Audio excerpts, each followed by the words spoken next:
कोलकाता में trainee doctor rape हत्याकांड का मामला भी शांत नहीं हुआ है। आंदोलन अपने चरम सीमा पे है। इसी बीच में देहरादून में एक 16 साल की लड़की के साथ गैंग रेप हो गया। उसके साथ क्या हुआ, कैसे हुआ, पूरा डिटेल में हम बात करेंगे इस वीडियो में। मैंने अपनी पिछली वीडियो में एक बात बोली थी, मेरा भारत महान, और किस आधार पे महान है ये भी बताया था। भ्रष्टाचार, बलात्कार, विकास के नाम पे जीरो, कानून व्यवस्था गरीबों के लिए टाइट, अमीरों के लिए उनके तलवे चाटना। एक 16 साल की बच्ची मैगी स्टॉल पे बैठी है, डरी हुई, सहमी हुई। उसको बैठे हुए काफ़ी टाइम गुजर जाता है। फिर दुकानदार उसके पास आता है, उसको शक होता है। फिर 109 पे कॉल करता है, पुलिस आती है, उसको लेके जाती है। उसका ट्रीटमेंट होता है। जब वो होश में आती है तब वो पूरा दास्तान एक के बाद एक बताती है। दिल्ली से निकली थी, काफ़ी पैसेंजर थे उसमें, तो देहरादून के लिए निकली थी वो। तो देहरादून आते आते बस खाली हो गई थी। बस में एक भी पैसेंजर नहीं थे सिवाय उस लड़की के। कंडक्टर और बस ड्राइवर लड़की को अकेले देख करके उनकी नीयत डोल गई। उनके अंदर हवस जाग गया और फिर उन दोनों ने उस लड़की के साथ गैंग रेप किया। फिर 2 लोगों को और पता चला, वही वो भी बस ड्राइवर कंडक्टर ही थे। तो उनको पता चलते ही वो आए, वहाँ पे दौड़ के भाग के आए और बचाने के बजाय वो भी लड़की के ऊपर टूट पड़े।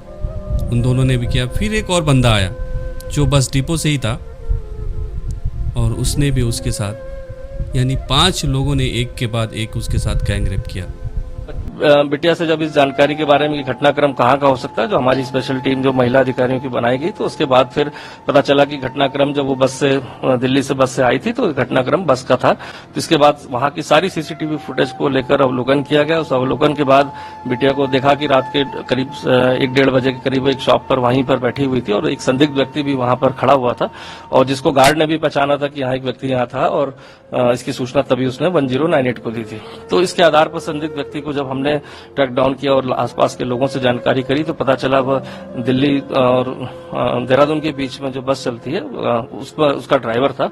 तो उसको पूछताछ के लिए जब हमने उसको राउंड अप किया तो पूछताछ में उसने घटनाक्रम का खुलासा किया कि उसके द्वारा कश्मीरी गेट पर जब बस खड़ी थी तो ये बच्ची वहां पर उसको मिली थी, और इसके बाद इसने बहला फुसलाकर उसको अपनी बस में उसको ले आया था, और यहाँ आके उसकी नीयत खराब हुई और उसने गलत काम किया बस में। चूंकि जब ये कार्य उसके द्वारा किया गया था तो उसका जो कंडक्टर है उसको भी इसकी जानकारी थी, तो उसके द्वारा भी इस कृत्य को किया गया था।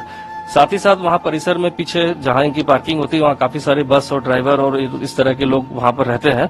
तो इस चीज की जब जानकारी अन्य उसके ड्राइवर को हुई थी दूसरे बस के, तो उसके द्वारा भी गलत कार्य बच्चे के साथ किया गया, जैसा कि पूछताछ में अभी तक आया है। देश जो है वो लोगों से बनता है, देश से लोग नहीं बनते हैं। तो कोई देश महान है या घटिया है या बलात्कारी है, वो उस पर डिपेंड करता है कि उस देश में लोगों का व्यवहार और सोच कैसी है। मन्निया शिक्षगण और मेरे प्यार सापतियों, आज अगर इंडिया आसमान की बुलंदियों को छू रहा है तो उसका श्रेय सिर्फ भारतीय बलात्कारियों को जाता है। पिछले 32 साल से इन्होंने निरंतर इस देश में बलात्कार पे बलात्कार किए। उम्मीद है आगे भी करते रहेंगे। हमें तो आश्चर्य होता है, भारतीय अपने देश में इतनी बलात्कार कैसे कर सकता है।